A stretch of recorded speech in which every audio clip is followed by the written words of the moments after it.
¿Cómo voy a ir al mercado si no tengo dinero para comprar? Porque el dinero que obtenía era de la venta de pastelitos, de tamales, de pan o de tortillas que hacía en mi comunidad, pero que ahora no lo puedo hacer porque estamos encerradas en casa, y si lo hago la policía me va a detener y me va a llevar a un centro o un albergue. Injusto, ¿verdad? As we wake up each morning to the new reality that is COVID-19, many of us are experiencing food shortages as daily wages disappear and movement is restricted. In crises like these, women are often hit hardest as those responsible for the family's food and water. The voices you're about to hear belong to women from 10 countries across the Global Alliance for Green and Gender Action, or GAGGA. GAGGA rallies the collective power of women's rights and environmental justice movements around the world, supporting a network of funds, NGOs, and over 400 mainly women-led grassroots groups. Our vision is a future where women's rights to water, food security, and a clean, healthy, and safe environment are recognized and respected. Though the global pandemic is making it even harder for GAGGA partners to get there, grassroots communities are coming up with solutions and alternatives that center the well-being of all people and our planet, exemplifying how women lead in times of crisis. Here are their voices. As we try to make sense of a strange new normal, we realize that COVID-19 is a global threat, full effects of which we don't know yet. What we do know is that many local communities, women's and grassroots groups are facing challenges that bring us to rethink resilience, food security, and water issues. As the lockdown increases, Grantee Partner reported that the marginalized people whose livelihood depends on daily labor works are highly affected by the lockdown and are suffering from hunger.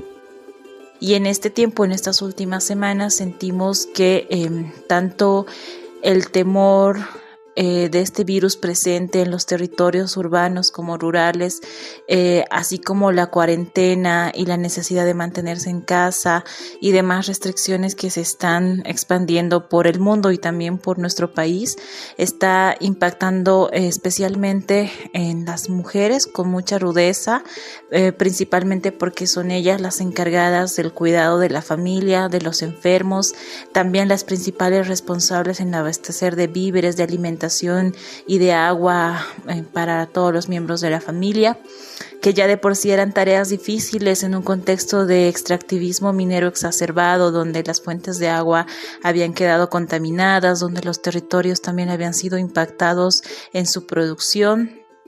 Y muchos sectores también habían sido afectados en la capacidad de autogestionar la comida y la vida para las comunidades.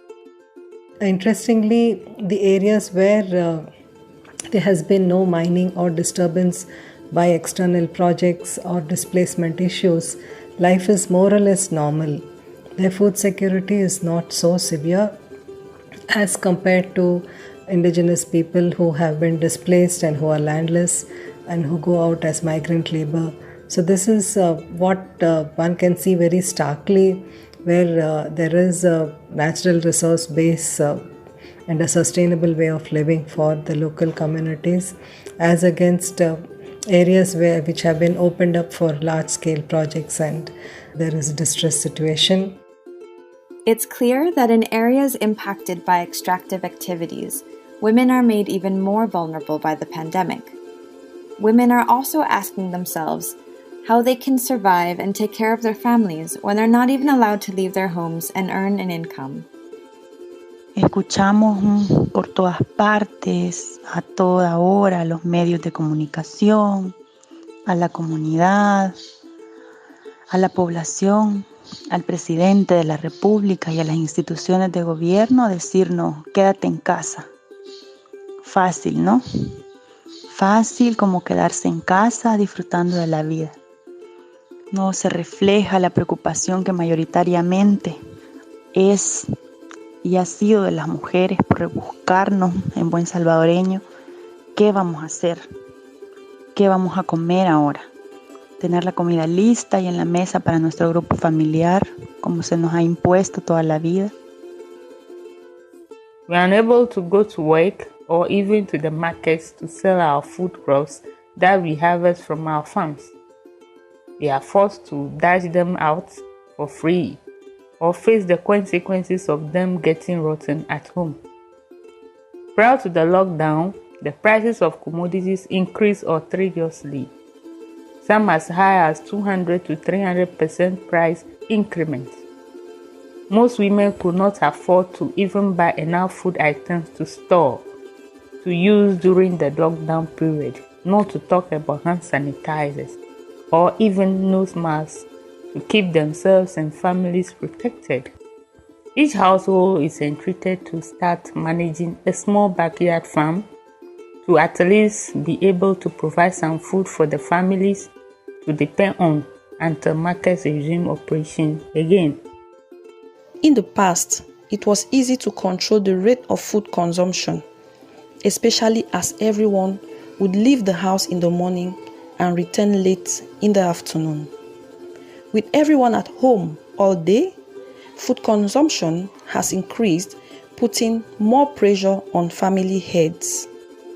So, aduna may mga nangahatag na nga mga inisyatiba, ang mga barangay, ang munisipyo, ang probinsya, pero tungod kay dili man gid kini maigo sa mga pipila lamang kaadlaw. Siguro nakatubag sa 1, 2, 3, 4, 5 kaadlaw.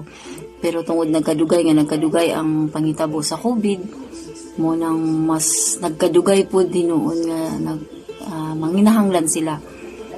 No, so ang mga community, labi na mga IP communities na kung asa nagsalig lang sa bugas nila diri sa ubos kay. With a system that leaves daily wage earners vulnerable and with barely enough government support to survive, community-based organizations are trying to fill in the gaps and promote food sovereignty. To address the situation, we dispersed 4 discretionary grants to the grantees of 3 districts for relief food support, targeting the most marginalized families who have no access to the relief support from the local authorities. Altogether, 67 families were provided support for food. These families depend on daily labor work for their livelihood, like labor in house construction, brick kilns, agricultural fields, working in slaughterhouse.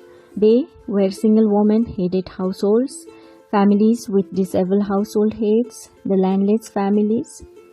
We are highly alert. Our support goes to the people who are the most vulnerable and have no access to the other means of support.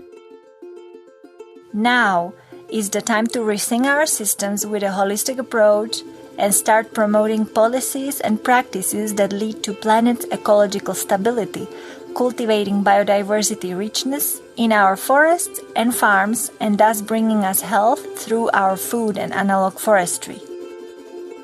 We can prepare to better handle similar events in the future by restoring and protecting our environment. Environment is the source of all we require in life: food, medicine, water, etc. Clean, healthy food from forest gardens can help us strengthen our immune systems. Forest gardens provide a variety of foods that can permit vulnerable people to stay at home without starving. Como alternativa es el establecimiento de producción agroecológica, como huertos familiares, fincas de producción diversificada, también hacer concientización y el involucramiento de familiares desempleados para hacer una producción más dinámica y así contribuir a la salud física. Amar la tierra es amar la vida. Cuidemos nuestros cuerpos y bienes naturales. Trabajar los huertos biointensivos es una alternativa a la crisis mundial que enfrentamos, ya que sembramos para que nuestra familia, la comunidad y nosotras podamos alimentarnos sanamente, rescatando nuestras culturas ancestrales. y se está tomando también una conciencia colectiva de que es necesario cuidar la naturaleza y que es necesario cuidar de nosotras y de las otras y de todos para sostener colectivamente lo que se nos viene, y cada vez queda más claro que la minería, que el dinero, que la mercantilización de la vida no son opciones para la sobrevivencia de la humanidad. Por eso es que desarrollamos un modelo agroecológico donde ponemos en el centro la vida, el cuidado y los derechos de nuestra madre tierra, implementándolo día a día y en tiempos de coronavirus o COVID-19. If you want to learn more about GAGGA and our partners' work, you can visit gaggaalliance.org, subscribe to our newsletter, and follow us on Twitter at the handle GAGGA_Alliance. Thanks for listening and stay safe.